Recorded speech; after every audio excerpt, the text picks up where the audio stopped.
Hey everybody, I don't have to tell you that the election is upon us. I just voted last night, as a matter of fact.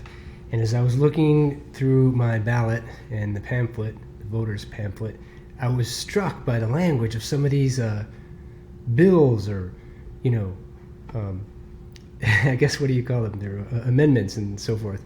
And I'm an English teacher, right? So I kind of look at the world through that lens, and I was thinking, gosh, now how many people can understand these sentences that we're all voting on? It's kind of tricky. So I figured, what the heck? We can look at the grammar of some of this stuff and maybe learn something.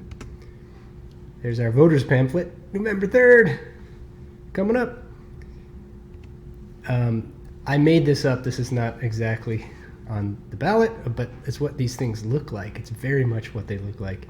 The legislature imposed without a vote of the people a retail sales tax that establishments charge on citizens' purchases of specified gummy bears, costing $10,000 in its first 10 years for government spending. And then you have to decide whether you think this thing should be maintained or repealed. So I'm like, what does this mean? You know, I read a bunch of these and I couldn't really understand them all that well. So let's break it down a little bit. First of all, you know, we've got to understand these words. Repeal, I think we kind of know that. Maintain is even simpler. But still, we might wonder, okay, what's repeal mean? You got it right there. Here's the thing, and this can help you in all your reading and all your writing. In every long sentence, there's a simple sentence trying to get out. Or there's a simple sentence that is the base of that sentence. And in this case, if you were to take this long sentence from the voter's pamphlet, again, I made this up because I'm not trying to, you know, influence your vote or anything. That's why I'm not using an actual one. The simplest sentence is basically the beginning and the end. The legislature imposed a sales tax, and at the very end for government spending. That's what it's for. And now we're going to make this thing expand bit by bit. The legislature imposed a retail sales tax on gummy bears for government spending. This is kind of a fancy word here, parenthetical. It basically just means parentheses. Okay, and we'll get to what a clause is in a minute. Now it's getting a little bit bigger. The legislature imposed, without a vote of the people, a retail sales tax on specified gummy bears for government spending. And I highlighted that because this is how we use comma rule number 4. This is my comma rule number 4. It's basically what we call sounds like parentheses. If you have a group of words that sounds like it could be in parentheses, you set it off with commas. One on the left, one on the right. And that's why I show you this here with the parentheses. It's not that we would actually punctuate the sentence that way. It's just kind of how it sounds to us. Now, the very interesting thing about the way these are worded is that it says without a vote of the people. And the legislature refers to the Washington State Congress, you know, the state senators and state Congress people. And that's what representative democracy is. They make decisions all the time, whether it's a tax or a law or a rule. They make decisions all the time that don't directly have a vote in the people. Because if we had to vote on everything as a people, it would be super messy and be annoying. You know, we don't have time to vote on every little thing. So it's just kind of interesting, I found, how they use that clause to make it, you know, they make it sound like it's bad, right?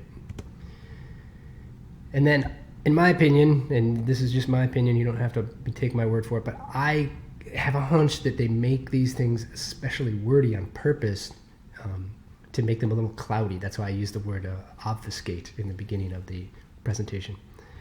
The legislature imposed, without a vote of the people, a retail sales tax that establishments charge on citizens' purchases of specified gummy bears for government spending.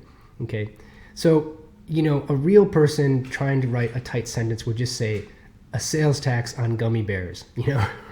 But that establishments charge on citizens' purchases of specified gummy bears doesn't sound like it's really helping delineate anything. It just sounds like it's obfuscating and making things fuzzy for us.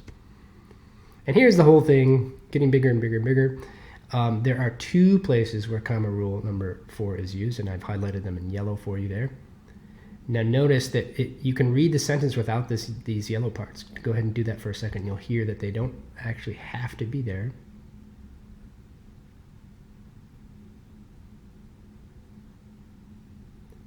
Okay, and that's why when you use these kind of clauses, you use 2 commas for each of them, okay, because they're set off. And, you know, sometimes the information in the parenthetical phrase or clause is going to be really, really important. And other times it's just extra information. Okay, a little bit of basics on subjects and verbs. I know this may seem kind of beyond my pay grade or beyond your level of where you are in schooling, but I think you're never too old to understand grammar and to get better at it and to use that to be a better writer, but also a better reader. Subject is what the sentence, the who or what is doing the action or kind of taking the central role in a sentence. So in this case, it's this word, the legislature. And the two verbs in the sentence are imposed and charged. They're really the only two verbs in the sentence, technically speaking. There's something called a continuing verb, where you use a comma and then you use this ing form of the verb. Those can be really good to learn how to use so that you start to write more sophisticated sentences and don't sound like an 8th grader. Not that I want you to sound like these folks here in this ballot. I don't want you to write like that either, but there's a lot of times where you can use these continuing verbs and parenthetical clauses to get little information in there, so you don't say like, an 8th grader might say, write a book report like, my book report is on Huck Finn, period. Huck Finn was written by Mark Twain, period. Mark Twain lived in the South and he smoked cigars. Okay, like those simple kind of sentences. You want more rhythm, you want more complexity. And it's good to know what prepositional phrases are. Okay, the prepositional phrases are two things. It's a preposition with an object of preposition together. So the preposition is without, and then the who or what or whom or what at the end of preposition after is this thing, a vote. That object of the preposition is always a noun. Vote is a noun. People is a noun. Spending, even though it's ing word, in this case is a noun. It's like a gerund, right? For government spending. These are prepositional phrases. And notice what these phrases are designed to make you feel or do. Like, what do you think? Are these good things, bad things? How are they supposed to make you feel? Just a partial list of prepositions. There are about 60 prepositions or something that we use. Typically, prepositions are used for to orient the reader in time and space, most of them. And then sometimes it's, belonging, like of, from, where people are from, this kind of thing. But if you look at a lot of these, many of these have to do with time and space. If you go back to the prepositional phrases that we have in this actual sentence, most of these actually are not time and space. They're more like belonging, that kind of thing. Clauses are different than phrases. They can be the same length, they can be longer. Generally, clauses are longer than phrases, but not always. And the difference is that clauses have subjects and verbs in them. A subject and verb pair, only one per clause. So this, the legislature imposed, and then this is the predicate, a retail sales tax. So you can consider a clause having a predicate or not. It doesn't really matter. That gets pretty technical. This right here, this long thing here, that establishment's charge on citizens' purchases of specified gummy bears. Okay, this is where the sentence gets really super wordy. Like, you don't need all this information, but establishments is the subject, charge is the verb, and then this little that thing is called a dependent word or a subordinate. Subordinating conjunction is another word for it. You don't need to remember that, but just understand that this alone, this part here, could not stand alone as a sentence. It's extra, okay? It's what we call a dependent clause or subordinate clause. It's not a complete clause. This top one here is an independent clause. It's complete, okay? That's the simplest part of the sentence. And then this part down here, costing $10,000 in its first 10 years. This last part here, in its first 10 years, is a prepositional phrase. And then this costing $10,000 is a clause. All this together is a clause. You can have a phrase within a clause. Again, you don't have to remember that all that well, but if you see the way this sentence is built, it has this independent clause, a dependent clause, and then just a clause, garden variety clause. And if you look at the sentence without any words, you'll see that there are 4 commas and 1 period. It's a single sentence. That's a pretty long one, isn't it? They certainly could have written it in 2 sentences to probably try to make it clear, but I get the feeling that lawyers like to write this way.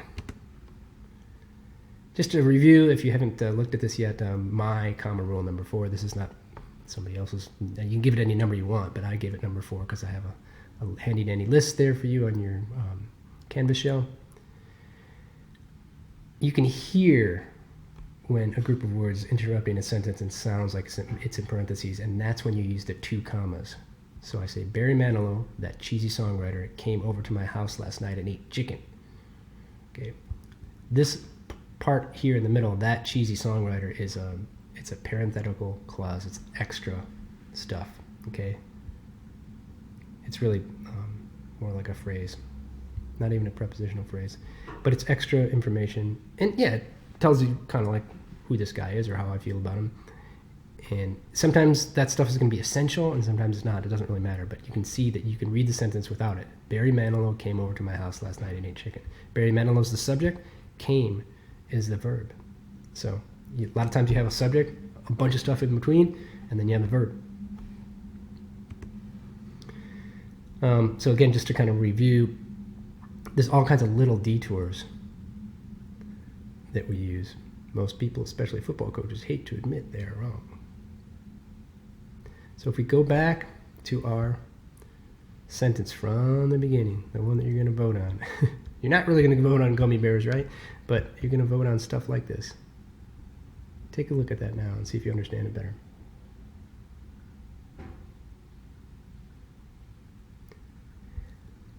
I forgot to mention this really interesting word choice here of costing. Okay, again, that's not exactly a verb. It's kind of a verb. It's a continuing verb.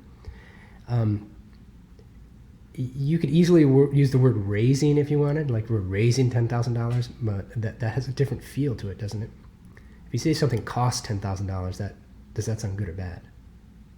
Okay, so you may say to your friend, like, oh, how much did that hamburger cost at Boomer's? And you're like, it costs $6.95. That means like something you're losing, right? How do taxes work? Retail sales tax. Okay, a bunch of people buy gummy bears, right? You put a penny tax on each one, and after a while, you're like, wow, we got $10,000. What are we gonna do with it? Okay, so a lot of this has to do with kind of your own feeling on taxation, your own feeling on politics.